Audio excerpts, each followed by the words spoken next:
خالق کائنات جو مالک ہے، رازق ہے، ستار العیوب ہے، غفار الذنوب ہے، جو حی و قیوم ہے، وہ خالق جس نے محمد و آل محمد کو خلق کیا، ہم اس کا شکر ادا کرتے ہیں جتنا کہ وہ ذات لائق شکر ہے۔ یقیناً اس کا ہم پر احسان ہے کہ اس نے ہمیں محمد و آل محمد جیسی ہستیاں عطا کی جن کی وجہ سے ہم دنیا میں بھی کامیاب ہوں گے اور انشاءاللہ آخرت میں بھی کامیابی ہمارا مقدر ہے۔ اللہ تعالیٰ نے یہ بابرکت ساعتیں جو ہمیں عطا کی، اس کا بھی شکریہ نہیں ادا کر سکتے کہ جس کے اندر خیر ہی خیر ہے، برکتیں ہی برکتیں ہیں، رحمتیں ہی رحمتیں ہیں، فضیلتیں ہی فضیلتیں ہیں۔ اس کے دن سال بھر کے باقی مہینوں کے دنوں جیسے نہیں، اس کی راتیں سال بھر کی راتوں جیسی نہیں، اس مہینے کے پل باقی سال بھر کے مہینوں کے پلوں جیسے نہیں، اس میں کیا ہوا عمل باقی مہینوں میں کیا یہ عمل جیسا نہیں۔ اللہ تعالیٰ نے اس کے اندر بخشش کا وعدہ فرمایا ہے، دعاؤں کی قبولیت کا ہمیں وعدہ کیا ہے، اور مغفرت کرنے کا اللہ تعالیٰ نے ہمیں اشارہ کیا ہے۔ اور یقیناً اللہ تعالیٰ اتنا ہم پہ مہربان ہوا ہے کہ عمل کرو تو تب بھی انعام دے رہا ہے، عمل نہ بھی کرو تب بھی انعامات کی بارش اللہ کی طرف سے جاری و ساری ہے۔ آپ کا سانس تسبیح شمار ہو رہا ہے، اب آپ سانس تو نہیں روک سکتے جی، آپ کچھ نہ کرو، سو جاؤ، آپ کا سونا بھی اللہ تعالیٰ عبادت شمار کر رہا ہے، اور کیا چاہیے جی۔ اب اللہ تعالیٰ ہماری طرف متوجہ ہے کہ تم کتنا میری طرف جھکتے ہو کہ میں تجھے اور زیادہ نوازوں۔ کہا نیک عمل کرو گے 10 گنا، 70 گنا، 100 گنا، 1000 گنا، 1,00,000 گنا تمہیں اجر دوں گا۔ پھر ہماری طرف سے نیت کر کے رکھو۔ رسول اللہ فرماتے ہیں نیت مومن خیر من عمل ہی، مومن کی نیت اس کے عمل سے بہتر ہے۔ رسول اللہ فرماتے ہیں اس ماہ رمضان میں اچھی اچھی نیتیں کرو کہ اللہ تعالیٰ کا ہم پہ یہ بھی کرم ہے کہ جب کوئی مومن نیت کرتا ہے اللہ اپنے فرشتوں سے کہتا ہے کہ فوراً سے اس کا اجر کا ثواب لکھ لو۔ فرشتے کہتے ہیں یا اللہ ابھی تو اس نے نیت کی ہے، عمل تو کیا نہیں، کہا نیت تو کر لی ہے نا، عمل بھی کر لے گا۔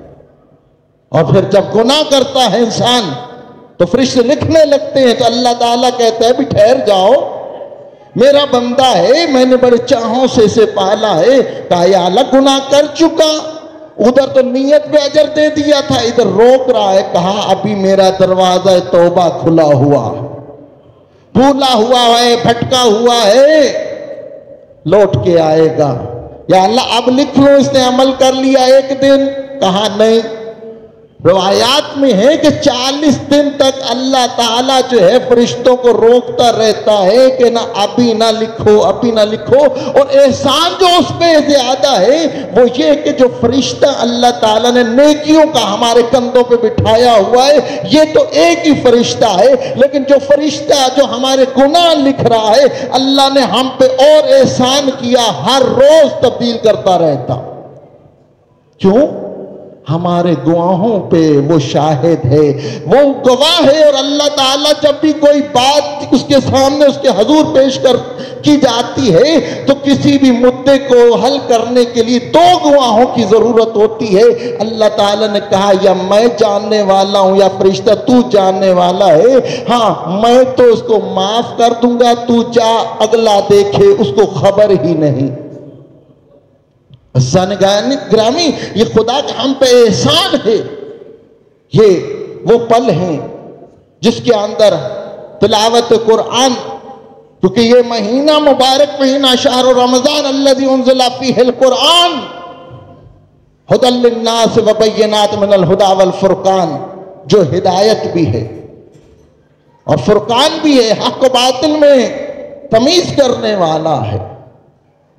عزیزان گرامی یہ مہینہ، اس کے اندر یہ قرآن کے نزول کا مہینہ ہے۔ اللہ تعالیٰ نے اس مہینے میں قرآن کو نازل کیا اور ساتھ میں یہ بھی کہا کہ آئے میرے بندو اس میں تلاوت قرآن کثرت سے کرو. ہاں اگر تم ایک آیت کی تلاوت کرو گے عام دنوں میں تم جو ختم قرآن کرتے ہو اس کا اجر تمہیں دوں گا. زن گرامی ہر چیز ہمارے لیے رحمتیں ہی رحمتیں ہیں، برکتیں ہی برکتیں ہیں. ہم نے دیکھنا ہے کہ ہم نے کتنا سمیٹنا. ہمارا ماہ رمضان کے دن عام دنوں جیسے نہیں ہونے چاہیے. ہماری راتیں عام مہینوں کی راتوں کی طرح جیسے ہم بسر کرتے ہیں ویسے نہیں ہونی چاہیے. عزیزان گرامی ہمیں ان امور کی طرف متوجہ ہونا چاہیے. رسول اللہ صلی اللہ علیہ وآلہ وسلم نے ہمیں اس کی ایک ایک معنویت کے بارے میں بتایا ہے کہ دیکھو روزہ جو تم رکھ لیتے ہو یہ صرف کھانے پینے سے بچنے کا نام نہیں ہے، بلکہ اپنے آپ کو آپ نے متقی کی اس کیٹیگری میں پہنچانا ہے جو بہت بڑا رتبہ ہے. لعلکم فلسفہ روزہ کیا ہے کہ لعلکم تتقون، تم متقی بن جاؤ.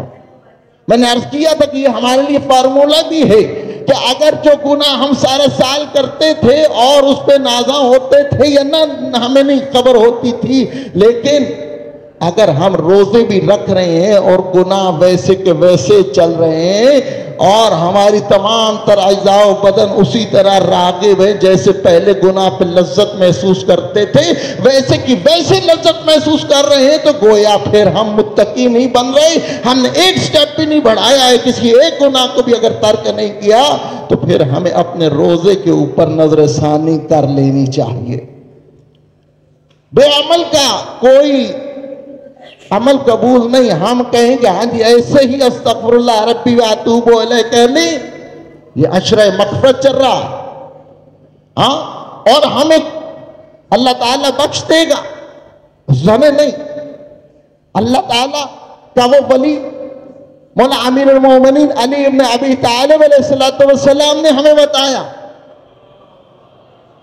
کہ یہ زبانی کلامی کام نہیں چلے گا. مولا کیا مطلب؟ کہا ایک شخص نے مولا کے سامنے استغفر اللہ کہا. مولا نے کہا سقلت امک، وہ تیری ماں تیری غم میں بیٹھے تو جانتا بھی ہے استغفر اللہ ہے کیا؟ صرف منہ سے استغفر اللہ کہہ کے تو گناہ بخشوانا چاہتا ہے. کہا یہ بندہ جو ہے یہ حق کے استغفار سے جو ہے ناواقف تھا. امام علیہ السلام نے کہا اگر تو استغفار کرنا چاہتا ہے تو اس سے پہلے تجھے چند چیزوں کو ملحوظ خاطر رکھنا ہے.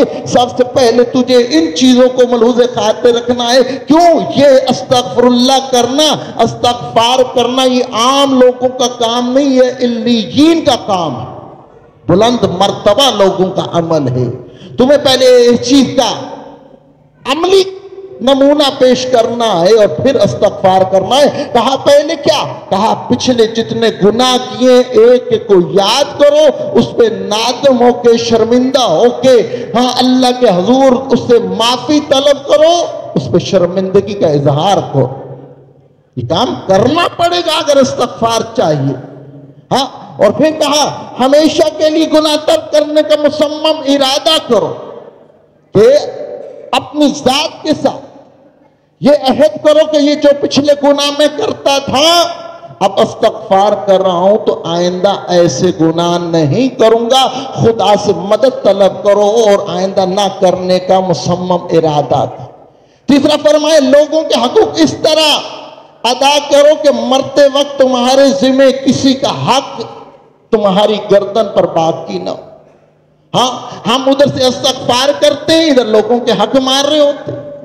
ہاں ادھر ہم جو ہے یتیموں کا حق، بیواؤں کا حق، غریبوں مسکینوں کا حق اور رشوت اور کیا کچھ کر کے ہم اپنے ایمان فروخت کر رہے ہیں اور ادھر سے ہم لوگ کہتے ہیں کہ اللہ تعالیٰ ہمیں معاف کرتے. مولا فرماتے نہیں ایسی معافی قابل قبول نہیں ہے.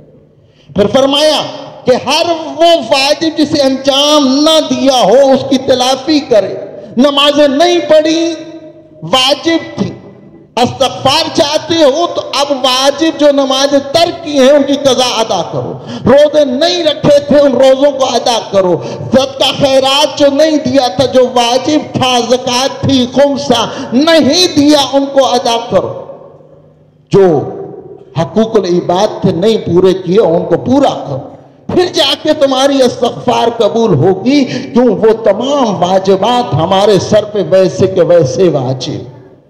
عزیزان گرامی، نمازیں جو نہیں پڑھی وہ ہمارے سر پہ باقی ہیں، وہ ختم نہیں ہو گئی ہیں، ہم نہیں تو ہماری اگر اچھی اولاد ہوگی تو بڑے بیٹے پہ واجب، اور یہ سلسلہ تا قیامت تک جو مرضی پیچھے سے پڑھتا رہے، سلسلہ پیچھے سے ملتا رہے گا۔ عرض کیا تھا، دوبارہ جو ہے وہ وقت نہیں ہے کہ میں ریپیٹ کروں کہ یہ نامہ اعمال ہمارا قیامت تک ہماری نامہ اعمال کی کتاب کھلی ہوئی ہے، درج ہوتا جا رہا، یہ خدا کا کرم ہے۔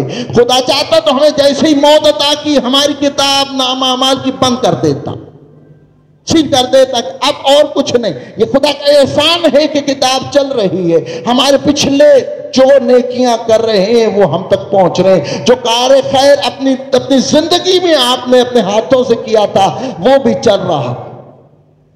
عزیزان گرامی، جب تک وہ کار خیر جاری ساری نامہ اعمال میں خدا کا احسان ہے وہ چلتا رہے گا، لکھتا رہے گا۔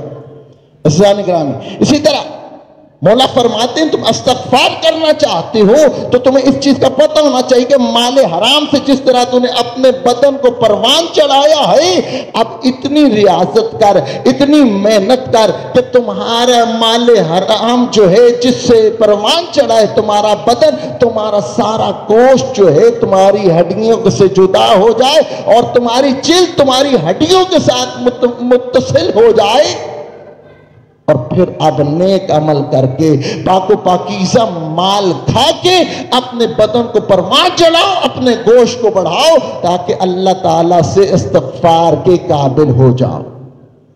پھر فرمایا کہ تمہاری جسم جس طرح عبادت سے مانوس نہیں ہے، اپنے بدن کو عبادت سے اسی طرح مانوس کرو جس طرح دن رات تم لذت گناہ سے اپنے جسم کو محظوظ کرتے تھے۔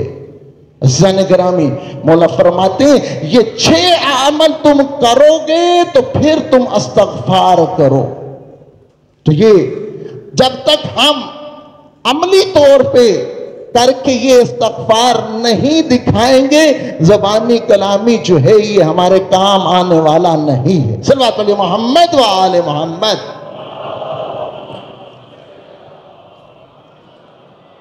پروردگار ہمیں توفیق توبہ عطا کرے۔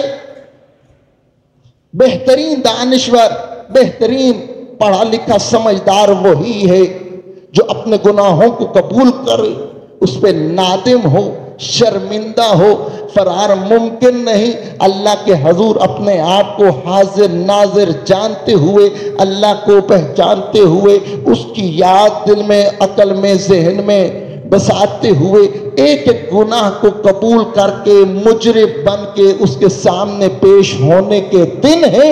پیش ہو کے اللہ کے سامنے گڑ گڑا کے دعا کرو، آنسو نکلے تو معراج ہو جائے گی، وَإِلَّا کم از کم خدا کے حضور عرضی چلی جائے گی، خدا کا کب ہم پہ نظر شفقت ہو جائے اور ہمارا بیڑا پار ہو جائے گا۔ عزیزان گرامی، آج 13 ماہ رمضان، آج یوم شہادت ہے جناب کمیل بن زیاد النخعی اور جناب قمبر مولا امیر المومنین کے محب شیعہ، اور صحیح معنوں میں جو شیعہ ہیں وہ یہ حضرات اور اس طرح کر کے مولا علی کے وہ چاہنے والے جنہوں نے اپنی زندگیاں مولا پہ خرچ کی ہیں، ہاں کہ جناب کمیل وہ ہستی ہیں جو آپ دعائے کمیل جن کے نام سے منسوب ہے کہ مولا امیر المومنین علی ابن ابی طالب جو مومنوں کے امیر ہیں، کہ وہ اتنے ان کی نظروں میں ان کی عظمت ہے کہ جناب کمیل کے ساتھ ہم کلام ہونے کے، بات چیت کرنے کے بہانے تلاش کرتے۔ جناب قمر اپنی شاہی چھوڑ کے اس در پہ آ کے مولا کے خادم بنے اور ساری زندگی مولا کے در پہ لگا دی۔ عزیزان گرامی، حجاج بن یوسف جو اس وقت تک کھانا نہیں کھاتا تھا جب تک اس کے دسترخوان پہ کسی علی ولی اللہ پڑھنے والے کا سر نہیں آتا تھا، اس نے قتل عام کیا مولا کے چاہنے والوں کا۔ یہ اتنا بدبخت ترین انسان تھا کہ ایک دن جب کافی عرصہ ہو گیا کہ ہاں جی کسی شیعہ مومن کا سر اس کے سامنے دسترخوان پہ پیش نہ کیا گیا تو کہتا ہے مجھے چند دن سے کھانے میں مزہ ہی نہیں آ رہا۔ عزیزان گرامی، ایسے کتنے اور شہداء جو اس کے ظلم کی بن چڑھے، خدا اس پہ لعنت کرے۔ اسی طرح 14 ماہ رمضان اس شخصیت کی یوم شہادت کا دن ہے کہ جس نے قاتلان امام حسین سے بدلہ لیا، اور ایسا بدلہ لیا کہ ہاں آج کوئی اس کو دہشت گرد کہتا ہے، کوئی خارج شیعت کہتا ہے، کوئی خارج اسلام کہتا ہے، ہاں کون؟ جناب امیر مختار ثقفی، ہاں جن کے لیے امام نے کہا تھا بارک اللہ یا مختار، اللہ تجھے خیر کرے، تیری جان مال میں برکت ڈالے۔ عزیزان گرامی، جو بھی ہے جیسا بھی ہے چن چن کے امام حسین کے قاتلوں کو مارا ہے، اور یہاں پہ خوازمی لکھتے ہیں کہ 48,564 قاتلان امام حسین کو اس نے واصل جہنم کیا۔ تاریخ میں زیادتی کی، اور آپ ان کا ذکر تاریخ کی کتابوں میں ایک یا آدھے صفحے سے زیادہ نہیں پائیں گے۔ ہمیں ان چیزوں کو دیکھنا ہے کہ ہمارے اندر ایسے کردار بھی ہونے چاہیے جو وقت کے مختار بنے۔ امام زمانہ علیہ السلام کو اپنے ظہور کے لیے کتنے مختار کی ضرورت ہے، ہم میں کتنے مختار ہیں یہ ہم اپنے آپ سے پوچھ سکتے ہیں۔ عزیزان گرامی، اسی طرح 15 ماہ مبارک وہ دن ہے کہ رسول اللہ صلی اللہ علیہ وآلہ وسلم کے گھر کے اندر آیت سورہ کوثر کی عملی تفسیر بن کے شہزادہ حسن مجتبی علی بطول کا جگر گوشہ، رسول اللہ کا نور نظر سبط اکبر اس دنیا میں تشریف لے کے آئے۔ یہ وہ ہستی جس نے اپنے عمل و کردار سے ہمیں اطاعت رسول اور اطاعت جناب امیر المومنین کا عملی نمونہ بن کے دکھایا، اور اپنے کردار سے ہمیں بتایا کہ کیسے آپ کو زندگی گزارنی ہے۔ جناب امام حسن مجتبی بچپن کی عظمت واقعات آپ کے سامنے ہیں۔ رسول اللہ کے توش کا سوار، مہر نبوت کے سوار، رسول خدا حالت سجدہ میں ہیں تو اوپر سوار ہو جاتے ہیں۔ ہاں صاحب پوچھتے ہیں یا رسول اللہ اتارتے کیوں نہیں؟ کہا میرا دل کرتا ہے حسن اپنی مرضی سے اترے، میرے سجدے طویل ہوتے ہیں مجھے پرواہ نہیں۔ عزیزان گرامی، بچپن میں ہی مولا ماں کے پاس آتے ہیں، قرآن کی آیتیں پڑھ پڑھ کے سناتے ہیں۔ ہاں مولا امیر المومنین آ کے کہتے ہیں کہ آج یہ آیت نازل ہوئی ہے تو جناب سیدہ پڑھ کے سناتی ہیں۔ کہا تمہیں کس نے آ کے بتایا کہ یہ آیتیں نازل ہوئی ہیں؟ تو کہا تیرے بیٹے حسن نے۔ ہاں بظاہر چھوٹا سا سن ہے، کہا کہ میں بھی تو دیکھوں حسن کیسے قرآن کی آیتیں آ کے بتاتا ہے۔ بابا ایک جگہ چھپ گئے، مولا حسن آئے، آیت تو پڑھ کے سنائی لیکن پہلے والی کیفیت نہ تھی۔ ہاں تو جناب زہرا کہتی ہیں بیٹا آج خیریت ہے، آج زبان میں لکنت کیوں ہے؟ کہا بابا جو سن رہے ہیں۔ ہاں